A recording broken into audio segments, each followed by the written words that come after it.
गुप्ता जी। राधे राधे, जय गुरुदेव कहूँगा। राधे राधे महाराज जी। महाराज जी, गृहस्थ जीवन में रहते हुए सर्वोच्चम दान कौन सा माना गया है? दान दान पूछ रहे हो? अपने श्वासों को भगवान के नाम में अर्पित कर देना, इससे बढ़कर कोई दान नहीं। एक राजा निरिग हुए हैं, निरिग भागवत में कथा है। वो रोज लाखों गौवें दान करते थे, स्वर्ण से उनके खुर मढ़ा के और स्वर्ण की चादर, सींगों पे स्वर्ण मढ़ा के, स्वर्ण की झालरें मोतियों की ऐसे बना के, मोती माला है जैसे, और ऐसे चादर डाल के लाखों गाय दान करते थे। ब्राह्मणों को घर जो चाहिए, मतलब उनको ब्याह कराना तो ब्याह, बड़ा वैभव, सब दान करते, सब दान। लेकिन श्वासों से भगवान का नाम जप नहीं करते थे। तो जरा सा अपराध बना तो अगला जन्म उनका गिरगिट का हुआ, सुन लेना। इतना बड़ा दानी और गति बिगड़ गई, गिरगिट बन गए जान के। बहुत बड़ी बड़ी यज्ञ और बहुत बड़ा दान करने वाला महाराजा नहुष देवराज इंद्र की पदवी पे बैठा, और वहां गलत आचरणों के प्रति भावना आने पर अगला उसका जो पतन हुआ वो अजगर के रूप में हुआ, अजगर योनि को प्राप्त हुआ। तो बड़े बड़े दान, कन्या दान, स्वर्ण दान, रुपया दान, गौ दान, सब दान करने वाला यदि श्वास से भगवान का नाम जप नहीं करता तो कहीं ना कहीं वो फिर माया उसको घसीट लेती है।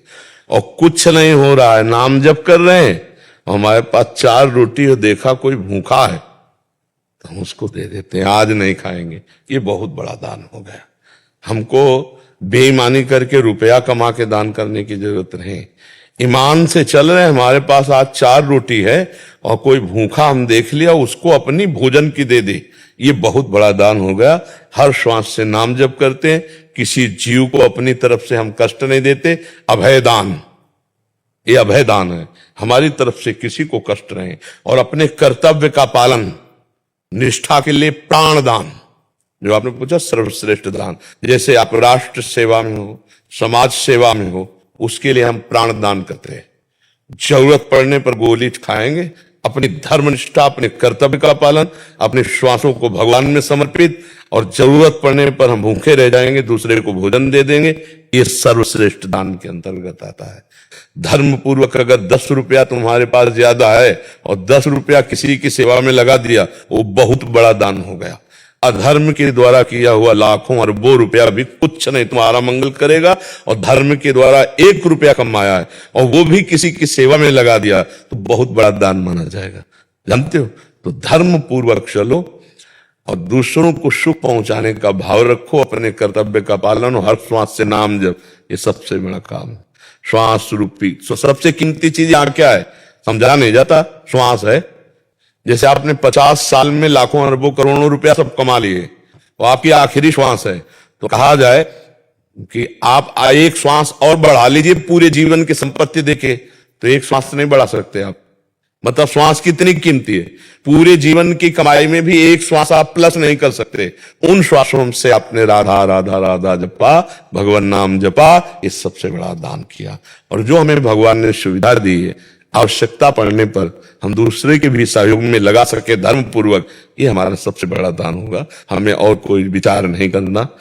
एक पहाड़ है हमारे विश्व में, सुमेरु पर्वत नाम है, वो लाखों योजन बड़ा है। 1 योजन कहते हैं 4 कोस को, 4 कोस को 1 योजन कहते हैं। और 4 लाख योजन का है, 4 लाख योजन, सोचो कितना बड़ा हो। सोने का पहाड़, ऐसे तो पहाड़ है भगवान की इस माया में, तो हम उनको किलो 2 किलो सोना दे के लिए डालेंगे क्या? नहीं, हम दैन्य होकर नाम जप करते हुए उनको पुकारेंगे तो हमारा कल्याण होगा। सबसे बड़ा दान श्वासों का दान। और फिर परिस्थिति के अनुसार, अब जैसे कोई प्यासा है और उसे रबड़ी का दान करो थोड़ी, उसे पानी पिला दो। कोई बीमार तड़प रहा है, उसकी औषधि करा दो। आवश्यकता अनुसार जो है वो सबसे बड़ा दान माना जाए, उस समय वो सबसे बड़ा दान है। कोई एक्सीडेंट हो गया, रास्ते में पड़ा तड़प रहा है, लोग देखते हुए शीशा खोलेंगे, वीडियो बनाएंगे, चले जाएंगे, ये अपराध है। उस समय तुमने देखा वो जीव तड़प रहा है, अगर तुम्हारे अंदर थोड़ी भी दया है तो आप दुनिया की बातें मत सोचो कि पुलिस क्या कहेगी, समस्या में फंस जाएंगे, भगवान देख रहा है वो, तुम उसकी उस समस्या में पहले सहयोग करो, उसको उचित स्थान पहुंचा दो। भगवान तो देख रहे हैं ना सब बातें, तो अवस्था और आवश्यकता उसके अनुसार जो किया जाता है बहुत बड़ा दान उस समय होता है। अपने श्वासों का दान करो, अपने कर्तव्य का पालन करो, ये सबसे बड़ा दान। अलग से कोई सोच विचार करने की जरूरत नहीं। जय श्री राधे जरूर लिखे।